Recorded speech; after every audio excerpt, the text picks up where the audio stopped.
What's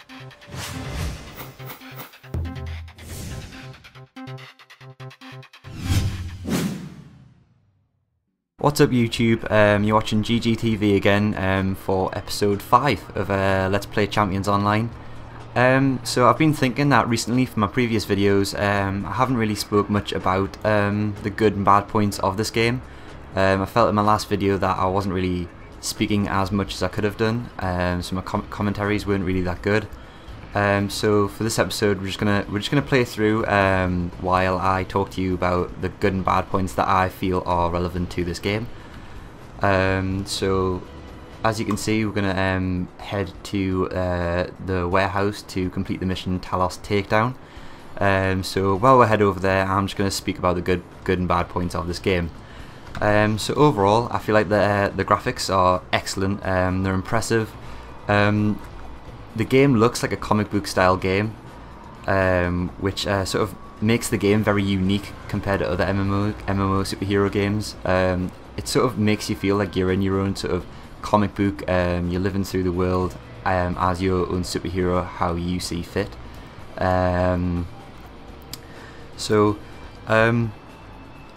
The art style is very vibrant, it's colourful, and it's quite interesting. Like, as I said, compared to other MMO games, it's very different.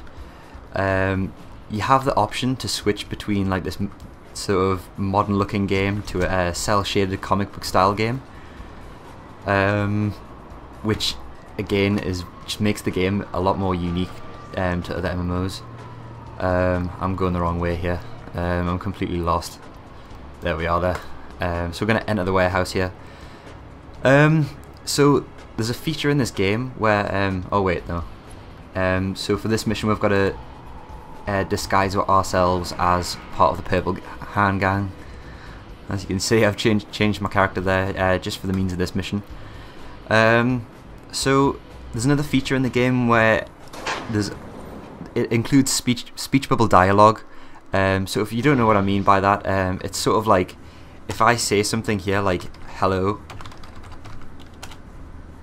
a speech bubble will appear above the character, and that again makes the game look like a comic book style world. It's very interesting. It kind of just makes you feel like you're playing through your own story through a comic book, and you'll also notice through cutscenes and stuff, when the villains are speaking, speech bubbles will appear above their heads and they'll say something like your character's name, sort of like, oh no, it's Vizard or something like that, and it just makes it feel like your experience is very unique to your character. So it's not like it's sharing the experience with other people. It's more like it's your own story. So we're gonna go and head through this door here, where we're gonna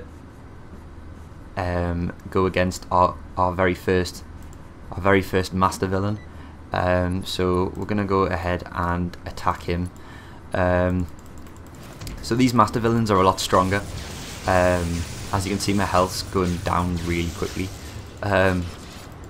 You've just gotta... I don't actually think I'm gonna survive here.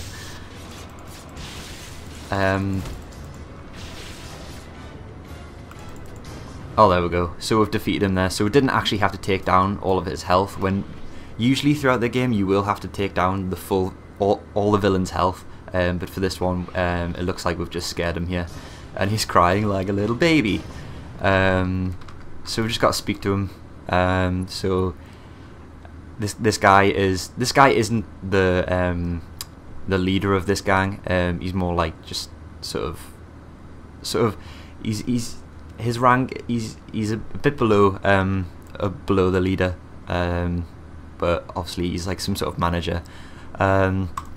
So that's that mission done. So we've just got to return to Kodiak. So while we do that, I'll just continue. So each area within the game sort of gradually differs in looks, and the type of bad guys you will fight will change as well. So at the minute we are playing against the Purple Gang, but like as you progress through the story, you will also go against other groups of bad guys. so far I've discovered that I've discovered the Purple Gang, the Red Banner, the Black Ace, and a couple more, which all sort of differ in looks, and also the powers change a bit as well. So for instance, like the Red Banner, they're sort of Chinese-based oriented people, very ninja kind of characters. They seem to wear less clothing, which is very odd. But at the minute we're sort of completing missions against the Purple Gang. I'm just going to pick my item here.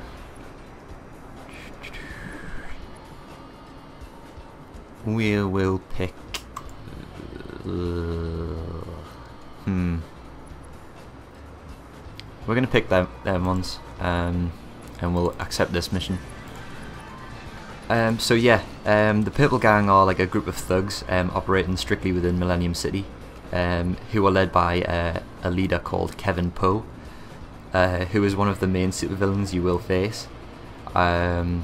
So you might have noticed that when we are fighting the Purple Gang, a lot of them sort of just use brute force, like they just punch you or they shoot you with guns, sort of like the general thug kind of style attacks.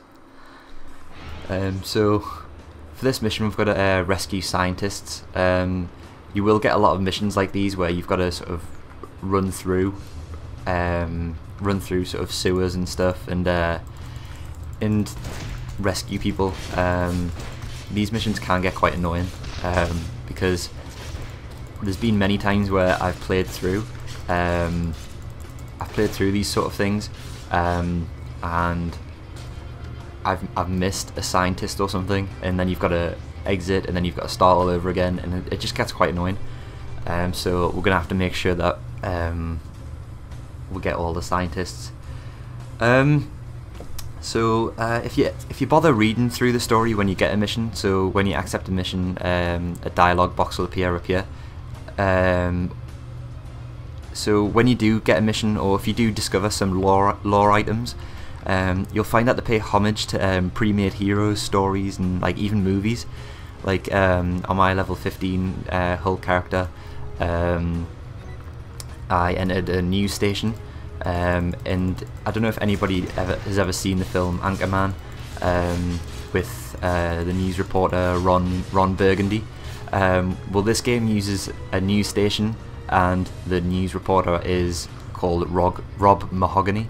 So it sort of like changes pre-made movies and stuff, which is quite funny when you do find them. But yeah, so one of the coolest ideas in the game is one of the character creation systems in the game, which is the Nemesis creator. I think I briefly mentioned it in my previous videos, but I didn't really explain it that much. So basically, at level 25, you will get the chance to create your own Nemesis, which is really cool because I think with most superhero MMOs they don't actually do that. I know that I've played DC Universe Online, and the villains that you go against there are like sort of the Joker and Bane and stuff like that, and Lex Luthor and stuff, and it's just like all pre-made villains. Whereas this one, you can actually create your own, to how you want your Nemesis to look, which is really cool, because it just gives you that feeling that it's more your own story. It's the way you want to play it, and again it sort of fits in with the comic book style where the Nemesis sort of enters into the world and your hero needs to defeat him. So when you do create the Nemesis, he'll appear randomly through your missions and essentially harass you while you're trying to do missions. So for instance, if I was level 25 here and I have created my Nemesis, my Nemesis might just randomly appear and start attacking me, which is quite cool because it adds to that challenge of the game.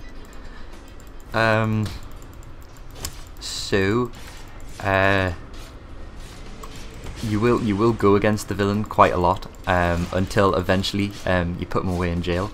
Once that happens, you will create more nemesis. I don't know how you say it. Nemesis, I don't know. But yeah, you'll go against more that you have to create. I think it's about 18 per character that you create, which is a lot basically. It just means that you can carry on playing through this game over and over, which is really nice. So we're gonna go ahead and finish saving this scientist and head over and complete the mission. So as you can see, we've just leveled up there, and each time you level up, you'll gain like a sort of ability point or a talent point or a power point. So for this one, as you can see, we've just won 2 ability points here. So this screen is where you can actually improve the powers that you already have. So as you can see, we've got the Thunderbolt Lunge, Reaper's Caress, I don't know how you say that, and Reaper's Touch. And each one will sort of give this enhancement to the power. So I use Reaper's Caress or Caress, I don't know how you say it. I use that quite a lot.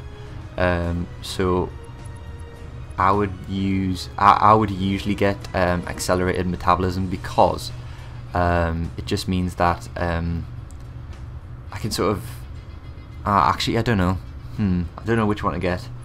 I think I'm gonna get either Cleaving Strikes or rank 2.